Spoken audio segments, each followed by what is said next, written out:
Waalaikumsalam warahmatullahi wabarakatuh. Kita ketemu lagi nih, Van. Ya, kita ketemu lagi. Sekarang Sons from Home keberapa nih, Bi? Kemarin kalau nggak salah keempat nih, sekarang kelima berarti. Berarti ini pertama kalinya setelah ini ya, Lebaran berarti ya? Apa? Iya, Benar-benar. Lebaran pertama kali. Oke. Sebelumnya kita maaf-maafan dulu kali ya? Iya, kita sebagai kalau ada salah-salah ucap kita ya, Bi ya. Benar, kalau ada salah ucap, kita mohon maaf ya. Kita mohon maaf. Nofidin. Semoga pendengar kita tetap sehat gitu ya, Bi ya. Amin. Tetap dalam lindungan Allah Subhanahu wa taala. Amin. Oke. Nah, kali ini kita akan ketemu lagi nih di Sons from Home yang kelima. Sekarang kita mau ngebahas apa nih? Sekarang kita mau ngebahas sesuatu yang sama kontroversialnya sama bahasan-bahasan kita sebelumnya, Bi. Kita kayaknya nggak bahas kontroversi mulu ya. Iya dong. Kita sekarang judulnya apa nih? Judulnya, Bi? Kayaknya kan kemarin tuh tanggal 1 bertepatan dengan hari lahirnya Pancasila ya. Hari lahir Pancasila, betul. Oh, berarti Pancasila nih ya, berarti ya? Iya, harus Pancasila dong. Cuman biar ada unsur Islaminya nih, Bi. Jadi judulnya apa nih, Bi? Judulnya Islam benar nggak sih musuh Pancasila? Islam benar nggak sih musuh Pancasila? Tanda tanya gitu ya. Iya. Berarti kita menanyakan nih kepada narasumber kita apakah Islam itu termasuk apa Islam itu musuh Pancasila atau enggak gitu ya. Iya benar. Kita cari jalan yang lurus. Iya, supaya lurus lah. Kan kalau kita yang ngomongin nggak asik gitu ya, Bi ya. Iya. Enggak. Bener gak asik kalau kita yang ngomongin. Kita harus punya narasumber yang kredibel di sini. Iya nih. Keren nih pembicara kita nih. Nah, kita bacain CV-nya berarti nih ya. Oke. Monggo, Van. Namanya adalah Ustadz Akmal ST MPD. Ini berarti sarjana teknik Magister Pendidikan ya. Magister Pendidikan. Wah, Pendidikan Islam MPDI ya. Banting-banting setir berarti nih. Iya, makanya. Mungkin nanti dijelasin lagi. Bisa. Nanti kita tanya dulu sebelum mulai kenapa banting setir. Terus dia lahir di Jakarta 14 Juni 1981. Wah, nih beliau sebentar lagi ulang tahun nih, Bi. Oh iya benar. Sekarang udah berapa nih? Kurang 6, dikit lagi nih. Terus di Bogor, tinggalnya di Bogor, sudah menikah. Nomor teleponnya ada di 0813 1974 1414. Emailnya ada di malakmalakmal@gmail.com. Terus dia punya ini nih, dia punya website sendiri namanya malakmalakmal.com. Pendidikannya dia S1 Teknik Sipil ITB. Nah, ini yang tadi nih S2 Pendidikan dan Pemikiran Islam Universitas Ibnu Khaldun Bogor. Dia kini sedang menempuh studi doktoral ilmu sejarah di Universitas Indonesia. Ini dari sipil ke pendidikan langsung banting lagi ke sejarah. Iya, makanya. Apa yang sebenarnya mau diperdalami? Ya apa nih? Ini pasti kaya banget dia nih ilmunya, Bi. Beliau astagfirullahaladzim. Pekerjaannya apa, Bi? Pekerjaannya, Bi? Pekerjaannya sekarang beliau juga menjadi penulis lepas, aktivis Indonesia tanpa Jil itu apa, Jil itu? Jil itu setahu antum, Bi. Apa? Jil itu Aneh nggak tahu Jil apaan. Kita tanyain aja deh ntar deh. Kita tanyain. Terus? Beliau jadi direktur CV Afnan Publish. Oh, sebentar. Jil itu Jaringan Islam Liberal. Oh, berarti Indonesia tanpa jaringan Islam. Kalau nggak salah, I-nya tuh Islam. Terus juga beliau menjadi kepala sekolah pemikiran Islam. Oh, apa nih ini? Sekolah pemikiran Islam. Aneh baru dengar nih. Prestasinya, Bi? Prestasinya menjadi penerima beasiswa dalam program kaderisasi ulama Basnas DDII angkatan pertama. Oh, DDII itu apa tuh? DD. Ini kali ya singkatan ininya. Sama apa lagi tuh? Dewan Dakwah Oh, Islamiyah Dewan Indonesia. Dakwah Islamiyah. Terus apa lagi biar lagi nggak, Bi? Terus juga beliau menerbitkan sejumlah buku, antara lain Islam Liberal 101, Buya Hamka, antara pelurusan akidah dan pluralisme, Islam Liberal, ideologi delusional, dan lain-lain. Oke, mantap nih udah menciptakan buku juga berarti ya. Oh bener nih Islam yang tadi Jel bener nih Islam liberal nih soalnya kan beliau buat buku tentang Islam liberal 101 ya. Iya. Bener. Terus materi kita tadi tentang Pancasila ini kayak cocok nih Bi sama beliau nih Bi. Iya kayaknya ya. Beliau juga soalnya menjadi aktivis nih. Keren banget sih. Ya, langsung kita undang aja kali Bi biar nggak lama. Bicara kita ya. Oke. Ada Ustadz Akmal. Oh, udah masuk, Ustadz udah masuk. Assalamualaikum. Assalamualaikum Pak Ustadz. Waalaikumsalam warahmatullahi. Apa nih tadi Ustadz? Nunggu agak lama.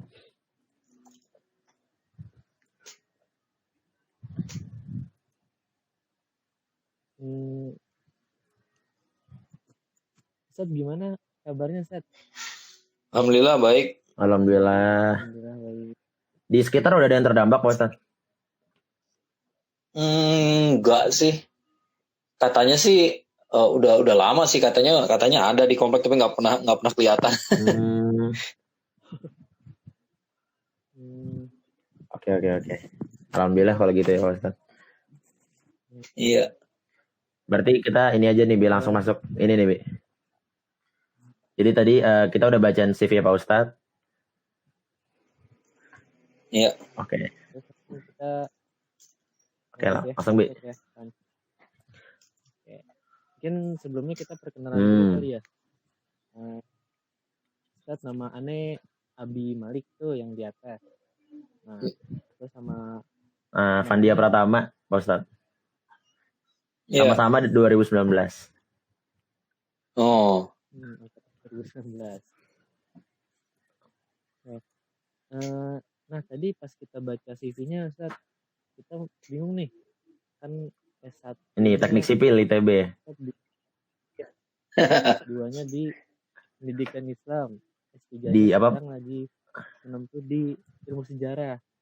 Nah, itu kan agak banting setir tuh, Ustaz. Banting setir 2 kali malah Pak Ustaz kelihatannya. Mantap banget tuh. Iya, kalau saya sih ngelihatnya bukan banting setir ya, karena kalau dari yang pertama kedua itu ya itulah yang saya bilang, kita ini terlalu kepengen dikotak-kotakin sama sama sekolah barangkali gitu ya, sama kampus gitu, seolah-olah kalau kita kuliah kita belajar di satu bidang tertentu maka kita nggak boleh menguasai ilmu yang lain kan gitu ya. Padahal kan enggak. Nah, saya dari S1 waktu masih kuliah teknik sipil juga udah udah concern sama masalah pemikiran Islam. Ya, jadi waktu S1 dulu udah sering nulis blog, dan kebanyakan blognya itu temanya tentang pemikiran Islam, ngebantah Islam liberal. Ya, nah begitu lulus S1, ya ternyata blog saya ini masuk dalam radar para asatis lah gitu ya. Kemudian tiba-tiba dapat beasiswa, ditawarin beasiswa di program Kaderisasi Ulama, Basnas dan Dewan Dakwah gitu ya. Jadi ceritanya bukan banting setir. Emang dari dulunya juga udah tertarik di bidang itu juga gitu. Nah, ternyata dapat beasiswa, udah gitu kuliah yang ditawarkannya di UIK, di Ibnu Khaldun Bogor. Nah, ya orang Bogor ditawarin kuliah di Bogor ya kenapa enggak gitu kan. Ya, alhamdulillah. Nah, kemudian dari S2 ke S3 itu kelihatannya emang agak-agak banting setir juga, tapi sebenarnya enggak juga. Kenapa? Karena S2 itu saya tesisnya tentang Buya Hamka, tentang pemikiran Buya Hamka. Kan jurusannya pemikiran Islam, jadi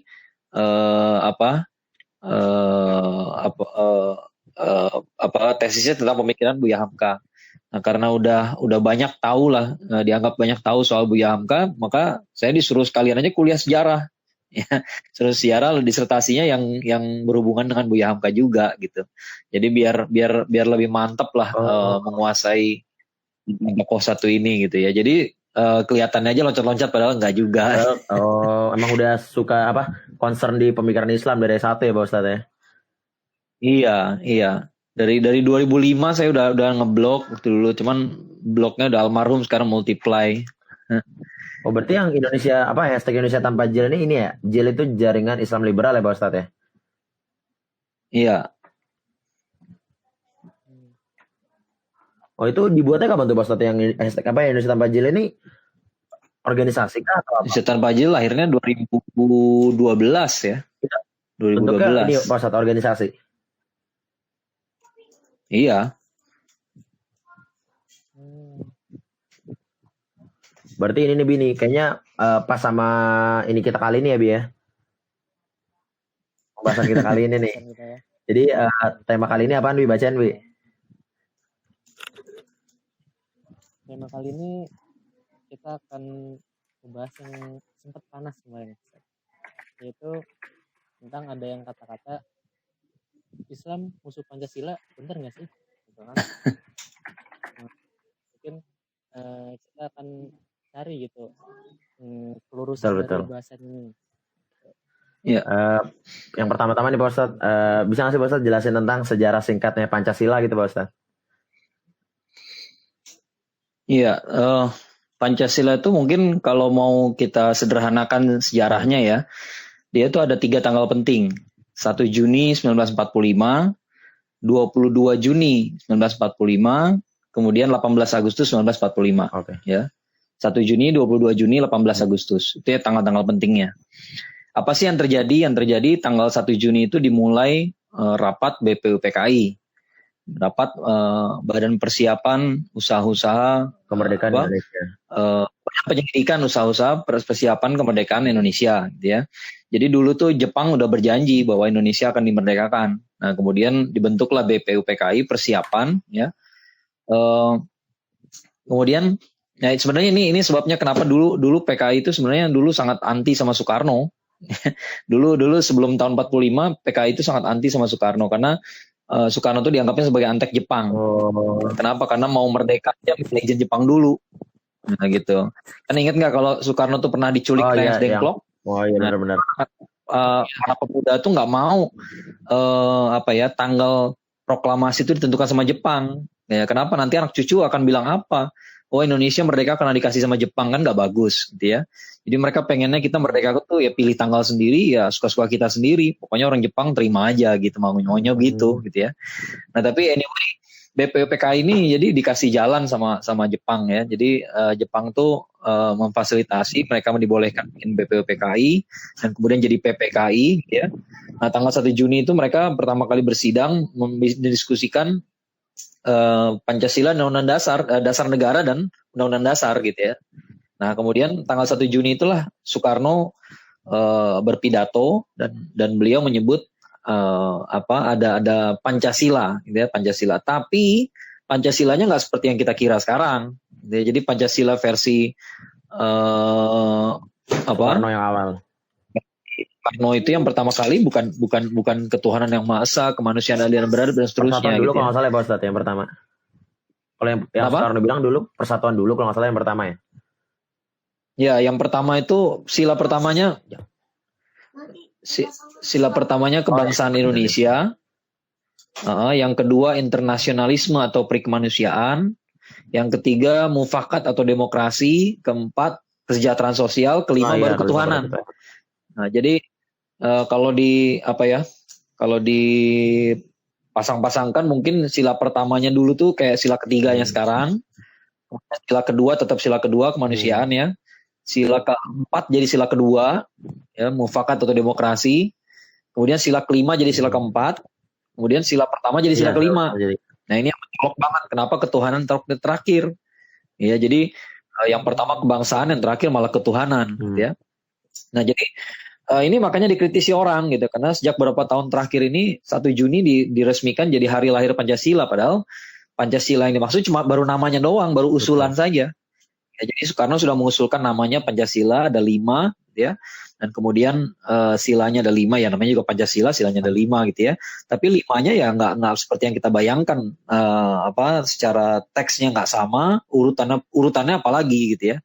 Urutannya sangat tidak sama dan itu masih digodok habis-habisan sampai tanggal 22. Nah, tanggal 22 barulah jadi Pancasila seperti yang kita kenal sekarang. Ya, tapi nggak tepat juga ya. Sorry. Jadi tanggal 22 itu muncul Iya Piagam benar, Jakarta. Piagam Jakarta. Dan di dalam Piagam Jakarta ada Pancasila gitu ya. Jadi ada Piagam Jakarta. Piagam Jakarta itu kayak statement gitu ya. Kayak ya piagam itu kan ada statement kayak di apa? Kalau di Amerika tuh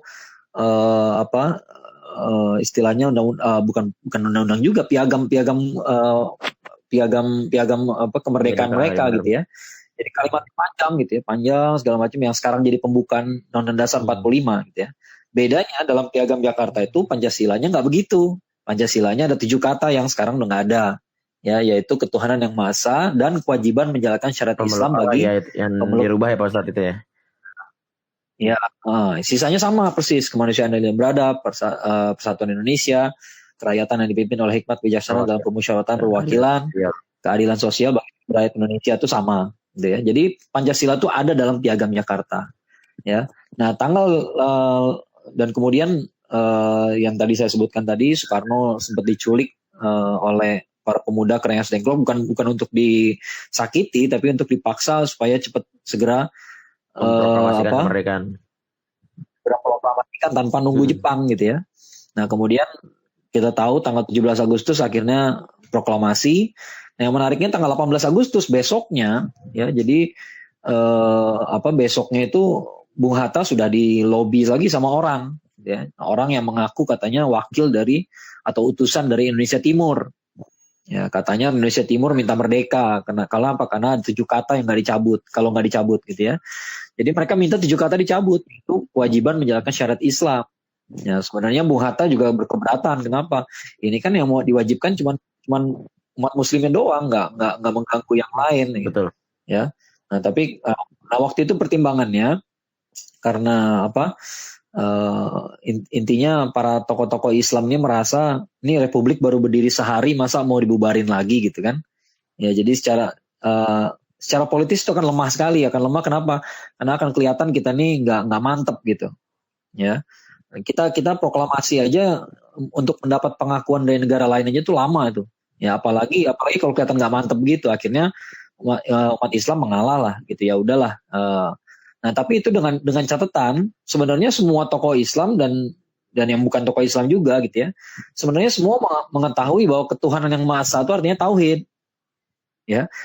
Kita boleh berdebat sekarang, kita boleh berdebat mengatakan bahwa apa tuh istilah ketuhanan, karena Tuhan itu kita belum tahu Allah atau bukan. Kita boleh berdebat itu sekarang, tapi dulu mereka nggak berpikir begitu.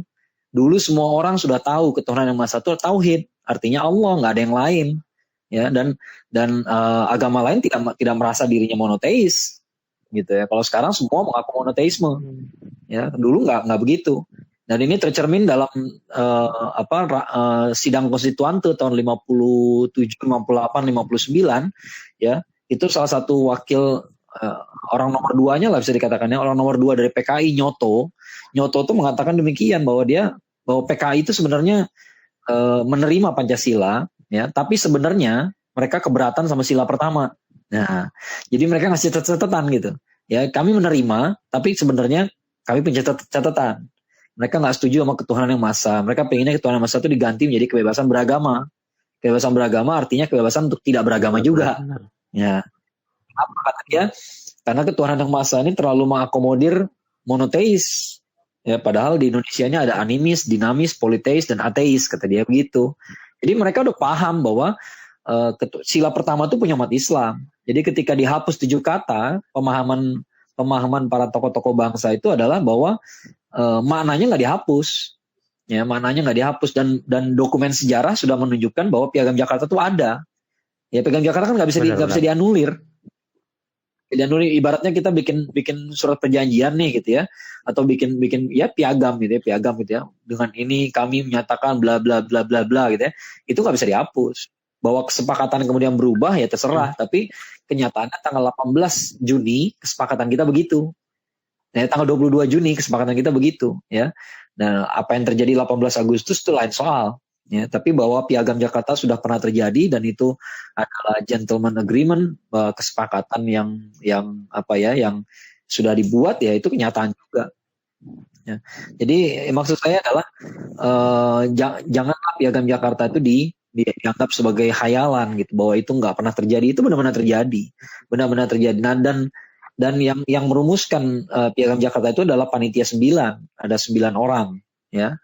Dan dari 9 orang itu, yang 4 itu tokoh Muslim, ya, tokoh Muslim. Misalnya Abdul Qahar Muzakir ini tokoh besar, dia tokoh dari Muhammadiyah yang ketika ada konferensi internasional umat Islam sedunia, ya, waktu itu ketua panitianya Mufti Palestina, nah dia jadi sekretaris. Ya, kebayang nggak sih betapa hebatnya nih orang, ya. Bukan Kahar Muzakar, ya, beda ya. Kahar Muzakar yang DI di Sulawesi. Kalau ini Abdul Kahar Muzakir, agak beda gitu ya. Beda namanya gitu ya. Nah, beliau nih tokoh intelektual hebat sekali gitu ya. Jadi di Timur Tengah pun namanya besar, ya. Kemudian ada Haji Agus Salim. Nah, ini nggak perlu perkenalan. Ya, ini tokoh. Ya, kemudian ada tokoh NU Kiai Haji Wahid Hashim. Ya, Kiai Wahid Hashim, anaknya Kiai Hashim Asy'ari, ya, Hadratus Syekhnya NU. Kemudian satu lagi Abi Kusno Cokro Suyoso. Nah, saya takut salah nyebutnya nih. Abi Kusno Cokro Suyoso. Siapa beliau? Mungkin banyak yang nggak kenal, tapi beliau ini adalah adik dari Haji Omar Said Cokro Aminoto. Jadi dia tokoh Syarikat Islam. Ya, nah ini tokoh Islam semua, ada 4 orang. Ya, ada 4 orang, kemudian yang sisanya ada Soekarno, Hatta, Muhammad Yamin, kemudian 1 orang non-muslim, A.A. Maramis, kemudian Pak Ahmad Subarjo. Ya. Dan ya, jadi tokoh Islam yang hadir di sini kelas berat semua, ya. Kelas berat semua. Kadang-kadang orang mengatakan Islam ini musuh Pancasila, gimana caranya? Yang merumuskan gitu, ya. aja orang-orang Islam juga. Iya, itu benar. Iya, bukan hanya merumuskan Pancasila saja, tapi kalau dibilang Indonesia, maka konteks Indonesia adalah suatu negara di wilayah Nusantara, di Malayan Archipelago di Nusantara gitu ya, yang mayoritas mutlaknya beragama Islam. Jadi Anda nggak bisa berbicara tentang Indonesia tanpa konteks Islam, tuh nggak bisa. Gak bisa kita bicara Indonesia dalam konteks Majapahit, udah jauh berlalu, udah nggak ada bekasnya. Ya, Majapahit itu nggak ada bekasnya. Ya, bahkan dibilang Majapahit mempersatukan Nusantara, nggak juga. Ya, kalau kita tanya ke orang Sumatera, ada nggak kebanggaan mereka sebagai rakyat Majapahit? Nggak ada. Ya, nggak ada kebanggaannya sama sekali. Jadi yang mempersatukan Indonesia itu bukan agama lain, tapi agama Islam. Ya, dan itu diakui oleh para sejarawan juga kok. Ada George McTernan Cahin misalnya. George McTernan Cahin itu mengatakan bahwa salah satu penyebab kenapa lahirnya perasaan nasionalisme dalam jiwa bangsa Indonesia adalah karena mayoritasnya agamanya Muslim semua, hampir homogen kata dia. Ya, jadi nyaris semuanya beragama Islam. Oleh karena itu solidaritas di antara mereka itu mudah saja terbangun. Ya, makanya nasionalisme itu gampang terbangun di antara bangsa Indonesia. Kenapa? Karena hampir semuanya Muslim. Ya, sampai di Papua pun ada suku-suku yang udah ratusan tahun beragama Muslim, beragama Islam gitu ya. Jadi itu nggak bisa dibantah. Nggak bisa orang mengatakan Indonesia ini punya konteks lain selain Islam, nggak bisa. Ya, sebagai apa? Sebagai pewaris kerajaan Hindu dan Buddha, nggak ada bekasnya, nggak ada sisanya, udah nggak relevan. Ya, sudah tidak relevan lagi. Ya. Nah, jadi demikian juga Pancasila. Jadi semua produk dari bangsa Indonesia ini nggak bisa dilepaskan dari konteks Islam. Ya, nggak bisa yang jelek-jeleknya dinisbatkan pada Islam, yang bagus-bagusnya karena budaya bangsa. Ya. Budaya bangsa itu dibentuk sama Islam juga, dipengaruhi sangat dengan Islam. Ya, sebagai contoh misalnya bahasa daerah tuh dulu kan di Indonesia di Nusantara nih pernah ada bahasa Sanskerta, pernah ada huruf Pallawa. Tapi kenapa nggak bertahan lama? Ya, karena bahasa Sanskerta dan huruf Pallawa itu hanya milik para bangsawan. Nah, dan ini fakta yang jarang dibahas orang, bahwa ketika disebut kerajaan Hindu, maka yang Hindu itu rata-rata cuma bangsawan doang. Ya, rakyat jelatanya enggak. Rakyat jelatanya tuh beragama animisme dan dinamisme seperti biasa, nggak tersentuh. Ya, nggak tersentuh. Bahasa itu nggak menyebar ke rakyat jelata. Ya, kalau logikanya nih, kalau agamanya sangat dominan, maka pasti bahasanya menyebar. Ya. Tapi Islam, yang menarik adalah Islam itu berkembangnya dari bawah, dari rakyat jelata, baru ke bangsawan. Buktinya apa? Bahasa daerah ditulis pakai huruf Arab. Arab Melayu, Arab Jawi, Itu bahasanya bahasa Melayu, Arab. tapi tulisannya dengan huruf Arab. Ya, bahasa Jawa pernah ditulis pakai huruf Arab. Ya, macam-macam bahasa daerah yang pernah ditulis huruf Arab. Bahasa daerah ini kan bahasa rakyat jelata. Ya, kenapa sih mereka sampai mengubah ke dalam tulisan Arab? Ya, karena tulisan Arab dibawa oleh Islam dan itu mengakar. Ya, sangat mengakar. Jadi memang betul kita juga nggak menafikan sejarah bahwa di masa lalu pernah ada agama-agama lain di Nusantara ya gitu ya. Tapi yang dominan hanya Islam. Ya, yang dominan sampai mengakar sampai ke sampai kepada rakyat jelatanya terpengaruh dengan agama itu ya hanya Islam saja. Sampai mengubah bahasa. Sekarang kalau namanya doang kan Pancasila. Pancasila kan panca dan sila itu bahasa Sanskerta dua-duanya ya.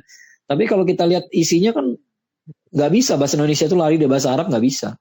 Ya, kemanusiaan yang adil dan beradab bahasa Arab. Ya, kerakyatan ya, yang dipimpin oleh hikmat, kebijaksanaan dalam permusyawaratan itu bahasa Arab semua. Ya, karena bahasa Arab paling banyak diserap ke dalam bahasa Indonesia. Ya, karena saking mengakarnya tadi. Kalau nggak mengakar nggak begitu. Ya. Iya benar. Berarti Pancasila itu nggak bisa terlepas ya, nggak bisa terlepas dari Islam harusnya. Jadi kalau misalnya mau dibenturin Islam musuh Pancasila tuh ya benar-benar nggak ahistoris ya, ahistoris betul-betul orang nggak peduli sejarah yang ngomong kayak begitu. Ya dia benar-benar nggak melihat bahwa siapa yang merumuskannya dan dia lupa bahwa Indonesia ini konteksnya Islam. Ya, Indonesia itu bukan konteksnya Hindu, bukan Buddha, bukan Majapahit, Sriwijaya, bukan. Itu masa lalu. Ya, masa lalu. Memang sejarah itu ada paradoksnya di situ. Di satu sisi sejarah itu berkelanjutan, ya. Artinya waktu ini kan nggak ada berhentinya kan? Waktu ini nggak ada berhentinya. Tapi di sisi lain ada hal-hal tertentu di masa lalu yang nggak relevan lagi di zaman sekarang. Ya. Jadi kalau bicara masalah Majapahit Sriwijaya itu sebenarnya nggak relevan. Ya, sudah tidak relevan. Yang relevan adalah sejarah Islam. Ya, karena ketika Indonesia berdiri 17 Agustus 1945, 90% rakyat Indonesia itu Muslim. Ya. Jadi udah nggak relevan lagi membicarakan masa lalu yang masih animisme, dinamisme itu nggak relevan. Ya, walaupun masih ada orang seperti itu, orang beragama animisme, tapi dia berkepercayaan seperti itu, tapi dia tidak bukan bagian terbesar dari bangsa Indonesia. Ya. Betul.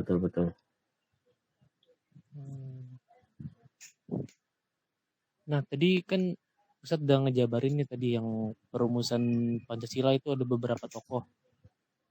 Nah, kalau menurut Ustadz gimana sih, apakah dari rumusan tokoh itu terdapat celah atau tidak sempurna? Kayak bukan dari pemikiran seorang tokoh aja kan di Pancasila. Jadi pemikiran dari beberapa tokoh tadi kan Ustadz udah ngejabarin. Nah, apakah karena pemikiran dari beberapa tokoh Pancasila itu nggak sempurna, Ustadz? Nah, kalau kita orang Islam logikanya terbalik dong. Kalau kita logikanya adalah yang sempurna itu yang mendekati sempurna, yang sempurna itu Allah gitu ya. Pemikiran ketetapan Allah itu yang sempurna, manusia nggak pernah sempurna. Tapi yang lebih mendekati sempurna adalah hasil syuro. Tidak mungkin pemikiran satu orang dianggap lebih sempurna daripada syuro, nggak mungkin. Bahkan Rasulullah SAW sendiri masih menjalankan syuro juga. Padahal kalau beliau berfatwa, siapa yang berani ngebantah? Nggak ada yang berani ngebantah. Tapi beliau menerima usulan orang. Beliau masih minta, bahkan bukan hanya menerima usulan, tapi minta usulan. Ya, masih minta pendapat dulu. Sebelum perang Badar kan Rasulullah minta pendapat dulu. Ya, minta pendapat kira-kira kita mau perang apa enggak. Karena kita 300 orang, mereka 1.000 orang.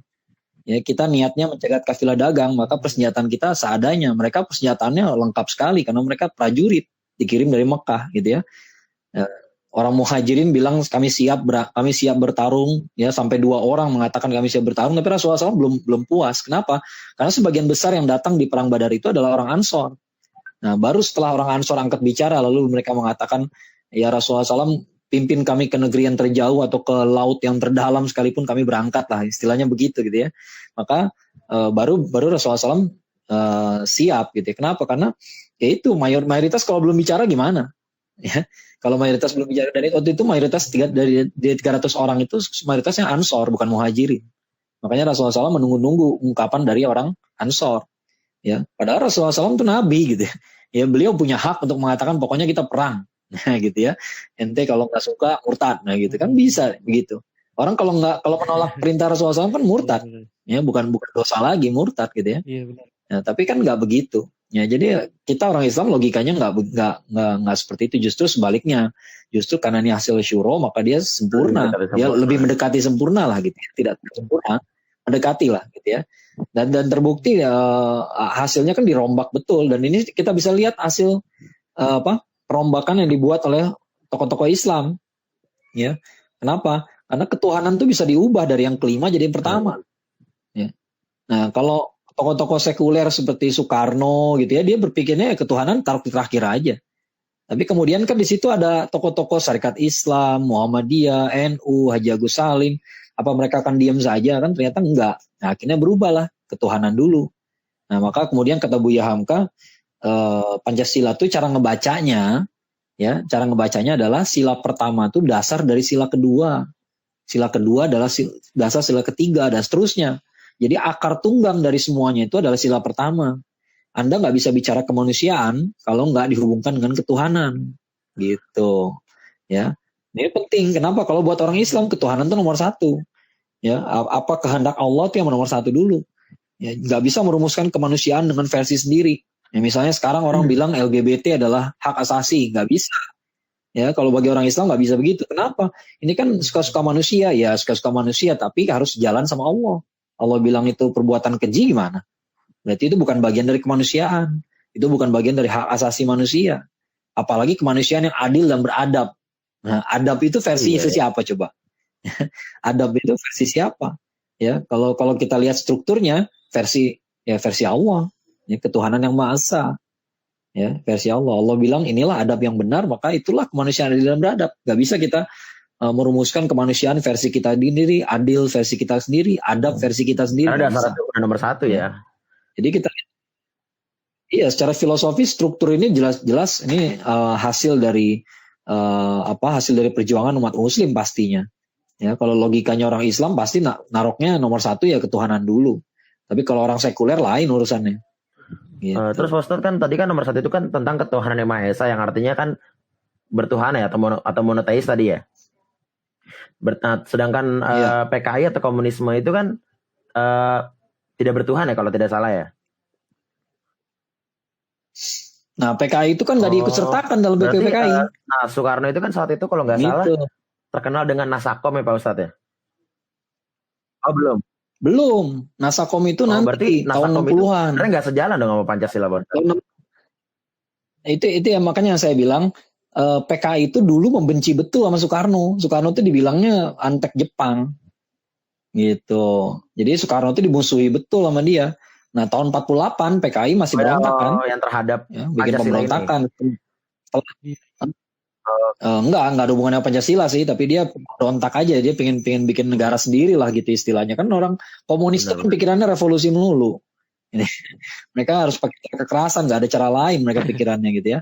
Kemudian setelah itu tahun 48, jadi 45 kita merdeka, 48 mereka berontak. Setelah itu kan reputasi PKI hancur. Ya, hancur betul karena mereka kelihatan sekali memberontak gitu, nggak bisa dibantah. Sekarang kan orang pada ngebela PKI atas dasar tahun 65 gitu. Mereka merasa sebagai korban ya, tapi tahun 48 nggak ada pembelaan ya. Jadi maksud saya nggak ada yang bisa membantah tahun 48 itu mereka memang berontak gitu ya. 48 mereka hancur nama baik, tapi nggak dinyatakan terlarang, jadi masih hidup aja terus gitu ya, tapi nggak bisa ikut, nggak bisa ngapa-ngapain lah gitu ya. Mereka hanya bisa bergerak di bawah tanah aja. Nah tahun saya lupa 50 berapa ya, 50 antara 50 sampai 55 ya, mereka tuh mengubah strateginya ya. PKI itu mulai berhenti menyerang Soekarno, bahkan mulai mendekati Soekarno katanya. Iya, ya, tahun 50-an tuh mulai kayak begitu. Masuk pemilu 55, PKI juara ke-4 ya kalau nggak salah ya. Ada Masyumi, PNI, NU dan PKI yang ke-4 gitu ya. Kemudian di Konstituante ya mereka udah mendekati Soekarno habis-habisan pada saat itu. Dan baru kemudian puncaknya terjadi dekret presiden tahun 59. Dekret presiden. Nah itu bisa dibilang itu PKI sukses berat itu di situ. Ya, kenapa? Karena konstituante itu sebenarnya, nah ini fakta menarik lagi soal Pancasila gitu ya. Jadi sebenarnya kan tadi udah saya bilang BPPKI itu bekerja cuma sebulan, cuma sebulan lebih sebenarnya sih. Ya dari 1 Juni sampai menjelang kemerdekaan lah gitu ya. Sebenarnya enggak juga sebenarnya menjelang kemerdekaan PPKI ya. Pokoknya sebulan lebih dikit lah ya, sebulan lebih dikit. Mereka kerja cuma sebentar, tapi mereka harus menghasilkan dasar negara dan undang-undang dasar. Itu kan pekerjaan besar, ya, pekerjaan besar, tapi waktunya sedikit, ya. Nah, oleh karena itu, merdeka tahun 45 sampai 49 kita perang. Itu namanya revolusi fisik, yaitu agresi militer Belanda pertama dan kedua. Kenapa? Benar. Belanda kan belum ikhlas merdeka. Kita tuh baru diakui kemerdekaan tahun 50 ketika konferensi meja bundar, ya. Jadi 45 sampai 50 kita nih revolusi fisik, berantem terus, perangnya terus, nggak sempat kita ngurusin hal-hal yang sifatnya administratif gitu. Ya, jadi coba pikirkan ya, dasar negara dan non-dasar negara dibuat hanya dalam waktu sebulan lebih sedikit, ya. Kemudian proklamasi. Setelah itu perang selama 5 tahun. Nah, tahun 50 baru kita tenang. Ya, tahun 50 baru kita menata kembali. Dan itu susah payah. Karena dari tahun 50 sampai tahun 55 saja itu ada 7 kali pergantian kabinet ya kalau saya nggak salah. 7 kali pergantian kabinet itu berkali-kali. Ada yang nggak nyampe setahun udah ganti. Itu kacau balau lah pokoknya. Ya namanya orang baru belajar bernegara lah gitu. Ya. Nah kemudian tahun 55 hasilnya berhasil pemilu. Ya, berhasil pemilu. Hasil dari pemilu 55 ada 2, yaitu anggota DPR dan anggota konstituante. Apa itu konstituante? Konstituante adalah lembaga yang didesain ya secara khusus untuk mendiskusikan ulang dasar negara dan undang-undang dasar. Kenapa didiskusikan ulang? Karena udah tahu kan kemarin bikinnya cuma sebulan. Dan nyampe 2 bulan. Artinya itu kemarin itu buru-buru gitu. Kemarin itu memang hasil kerja ya the best we can do in 2 months gitu ya. Itulah yang terbaik lakukan dalam waktu 2 bulan gitu. Tapi orang udah sama-sama paham bahwa suatu saat kita diskusikan lagi ya kalau keadaan udah tenang. Nah, makanya dibikin konstituante. Nah, konstituante tuh mulai berdebat dan hasilnya udah ada. Ini disertasinya Pak Adnan Buyung Nasution ya. Jadi hasil dari diskusi itu udah lebih dari 100 pasal Undang-Undang Dasar yang baru, ya. Jadi mereka berdebatnya memang panjang sampai 2 tahun, ya, 2 tahun dan belum selesai. Tapi bukan berarti nggak ada kemajuan, ya. Nyatanya udah jadi lebih dari 100 pasal. Jadi bukan pasal Undang-Undang Dasar yang baru itu jauh lebih luas daripada yang Undang-Undang Dasar 45. Nah, tiba-tiba tahun 59 Soekarno memotong proses ini. Tiba-tiba Soekarno bilang bubarkan konstituante kembali ke presidennya Pak Ustaz. 45. Dekret presiden itu ya kalau nggak salah ya. Apa? Presiden 5 Juli 1959. Jadi dari sisi itu sebenarnya tindakan Soekarno pada saat itu dikritik banyak orang lah gitu. Ya dikritik banyak orang. Kenapa? Orang udah susah 2 tahun gitu ya. Dan kita sudah tahu kok bahwa Pancasila Undang-Undang Dasar 45 itu hasil dari diskusi. Gak ada yang nyalahin, ya gak ada yang nyalahin siapa-siapa kok. Cuman kita sadar hasil kerja 2 bulan itu boleh lah kita koreksi sekarang gitu ya. Kan betul. Hasil bikinan manusia gak ada yang sempurna. Ini kan wajar-wajar aja gitu ya. Tapi tiba-tiba dipotong begitu saja. Dan tahun 60 tiba-tiba Soekarno membubarkan partai juara kedua. Ya, juara kedua partai dibubarkan, yaitu Masyumi. Dibubarkan, PSI dibubarkan juga. Bukan PSI yang sekarang, ini PSI Sultan Syahrir ya, Partai Sosialis Indonesia. Nah itu dibubarin juga. Kalau itu partainya nggak terlalu besar tapi cukup berpengaruh gitu ya. Nah, setelah itu berarti asal mulanya demokrasi terpimpin Soekarno ya. Iya, Nasakom adanya di situ. Sebenarnya istilah Nasakom muncul sebelum itu, tahun 57 udah muncul ya, dan kemudian partai-partai Islam hampir semuanya menolak ya. Soalnya tetap soalnya terlihatnya aneh gitu juga kan, nanti. Kalau nggak salah Soekarno buat DPA juga ya, Dewan Pertimbangan Agung ya. Nah juga, maksudnya kan Ya. dia nasihatin presiden gitu. Nah, iya itu namanya konsepsi presiden. Jadi dia punya beberapa usulan gitu ya. Nah, ya pokoknya ujungnya begitu. Makanya dikritik sama Buya Hamka kan. Ya, dia resmikan MPR tapi MPR-nya dia pilih sendiri. Dia resmikan DPA, dia pilih DPA-nya sendiri. Dia sendiri yang ketuanya. Ya udah kelar. Gitu. Ya. Jadi argumennya Soekarno dulu bilang gini, karena banyaknya partai ini bikin perdebatan nggak beres-beres kata dia. Ya, karena itu perlu demokrasi terpimpin, demokrasi tapi dipimpin sama saya, gitu ya. Ya, bagi sebagian orang itu bukan demokrasi namanya, gitu ya. Bukan demokrasi lagi. Nah itu yang itulah hal-hal yang makanya sekarang ada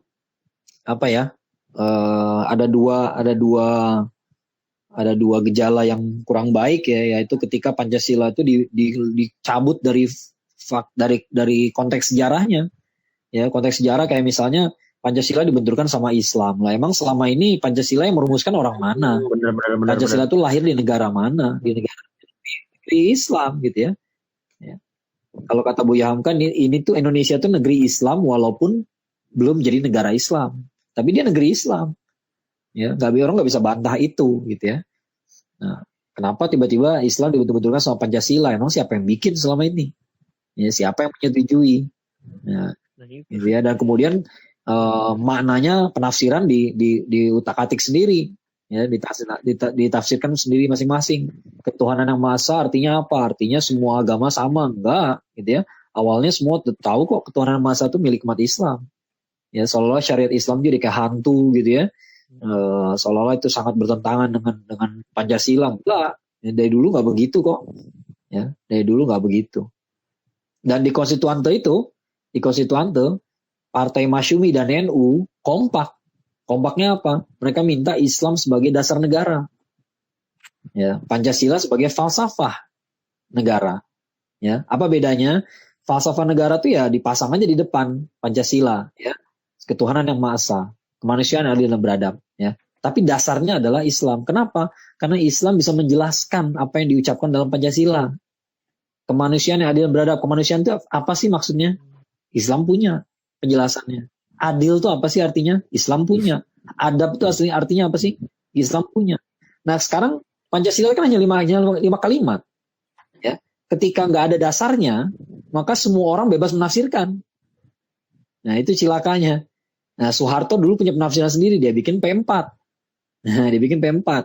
Ya, bikin butir-butir Pancasila, itu kan dia sendiri yang bikin. Jadi ya ketika nggak ada dasarnya yang pasti, maka semua orang bisa bikin penafsirannya masing-masing. Gitu ya. Ditafsir, tiba-tiba orang PKI ngerasa dirinya paling Pancasila, gimana caranya? Ya, tiba-tiba sekarang Abu Janda pakai hashtag saya Pancasila, gimana caranya? Ya, orang kerjanya ngehina agama orang, kerjanya ngeledek-ledekin ulama, emang itu tindakan Pancasilais. Ya makanya, jadi ketika sekali lagi saya ulangi ya, ketika nggak ada Pancasila itu tidak dijelaskan dasarnya, maka semua orang bisa menafsirkan sendiri. Ya, suka-suka dia aja. Kemanusiaan yang adil dan beradab artinya apa? Artinya HAM. Nah, HAM versi siapa? Versi Barat, terserah dia. Ya nggak bisa disalahin juga gitu ya.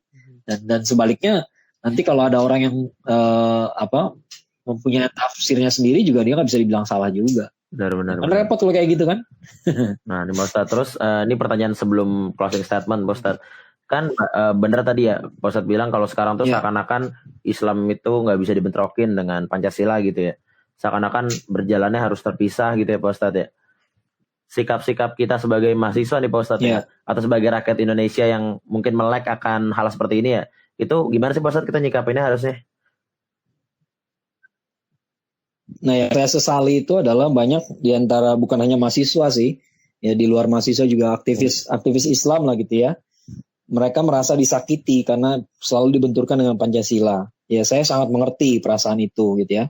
Tapi yang saya sesalkan adalah reaksinya justru malah menjauh. Akhirnya mereka malah anti sama Pancasila. Ya. Menurut saya justru kita harus mengklaim kembali Pancasila. Ya, ucapkan lagi, ceritakan kembali bahwa misalnya nih PKI dan pembela-pembelanya nggak punya hak mengklaim Pancasila. Kenapa? Mereka nggak ikut. Mereka nggak ikut sama sekali dalam BPPKI.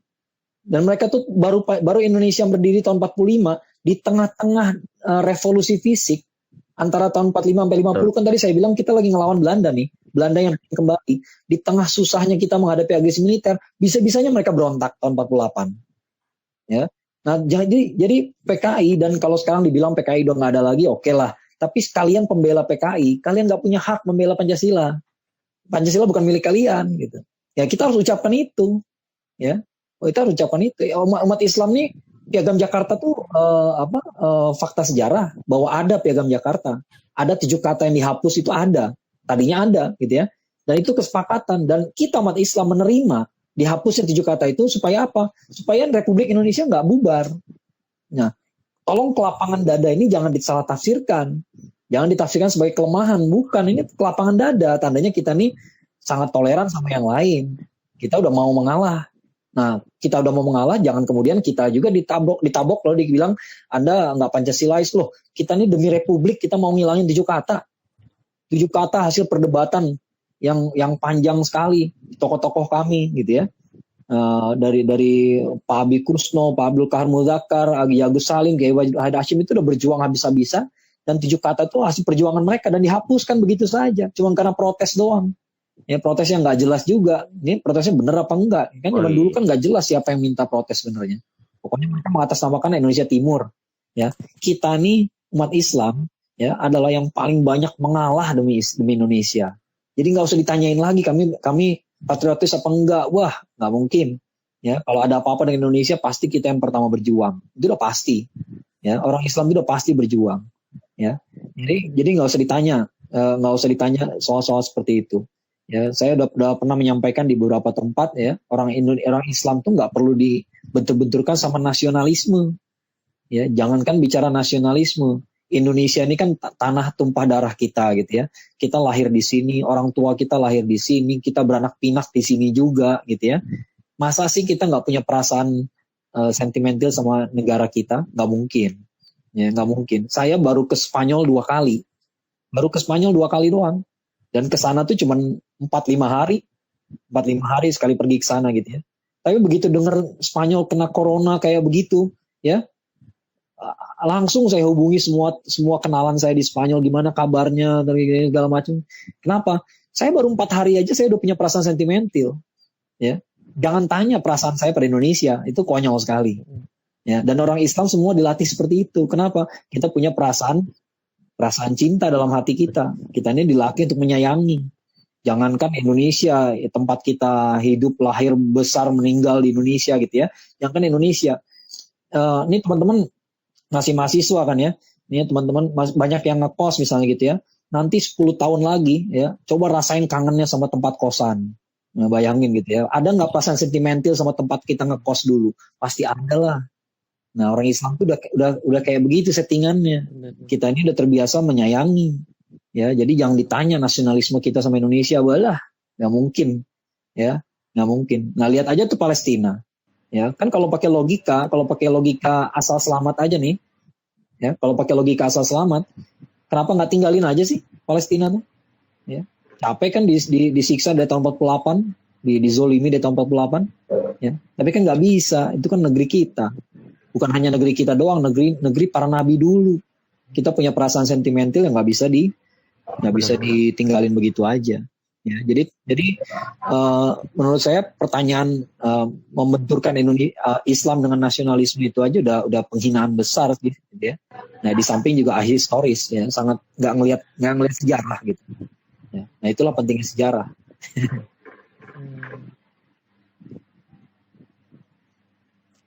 Berarti orang yang ngomong umat Islam tuh nggak Pancasilais, sebenarnya orang yang ngomong itu pun dialah yang nggak Pancasilais. Dia jelas yang tidak Pancasilais. Ya.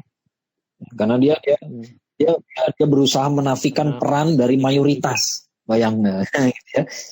Peran dari mayoritas bangsa yang dia bela-bela. Dia bela negara apa? Negara Indonesia. Indonesia ini mayoritas Muslim. Kok bisa-bisanya Anda mendiskreditkan umat Islam? Jadi nggak Pancasilais.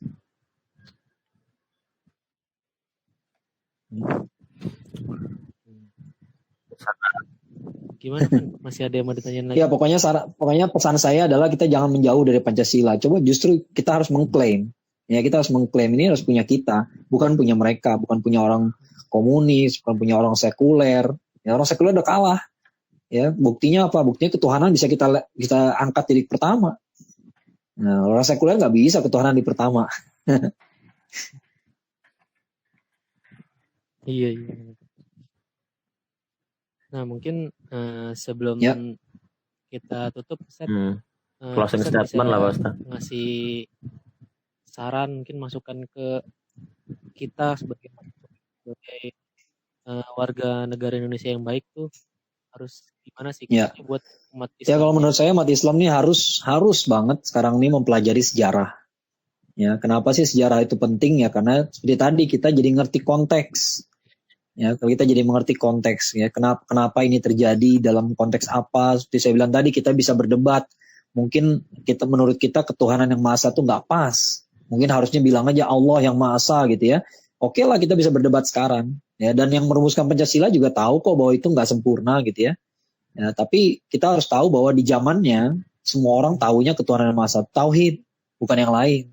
Ya. Nah, kita perlu mempelajari sejarah supaya kita tahu bahwa umat Islam ini punya kontribusi yang besar loh, ya, sehingga kita nggak gampang aja dikibulin sama sebagian orang yang ahistoris tadi.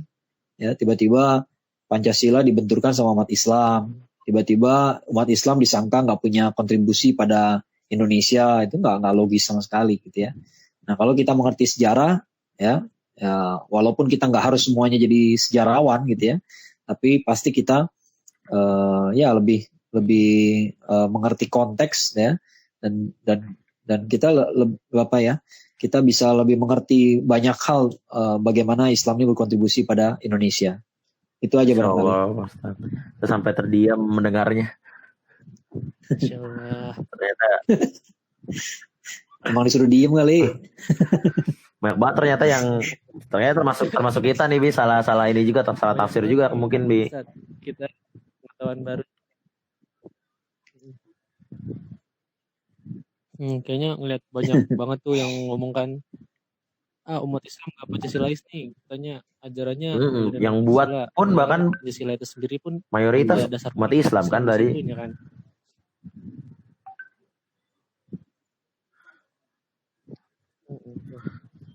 Berarti gimana Van?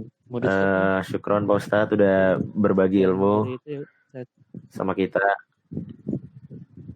Iya.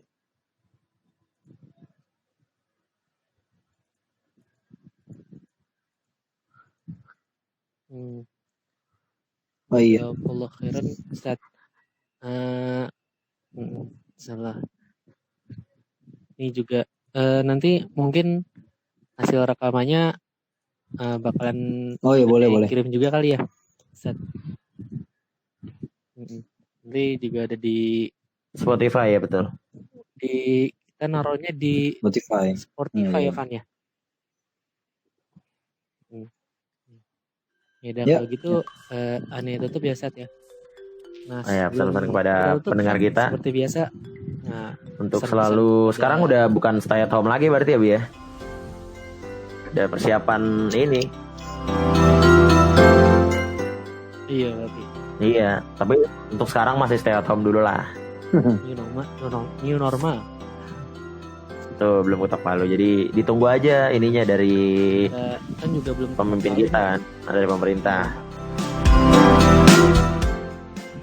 Dari pemerintah ya. Betul, prosedur kesehatan penting banget. Pokoknya jalanin prosedur untuk keselamatan kita. Tetap ikuti instruksi pemerintah. Karena kalau kita sehat, kalau udah sehat, semoga bumi. Sekian mungkin itu aja kali Pak. Warahmatullahi wabarakatuh. Tutup. Sekian. Terima kasih. Wassalamualaikum warahmatullahi wabarakatuh.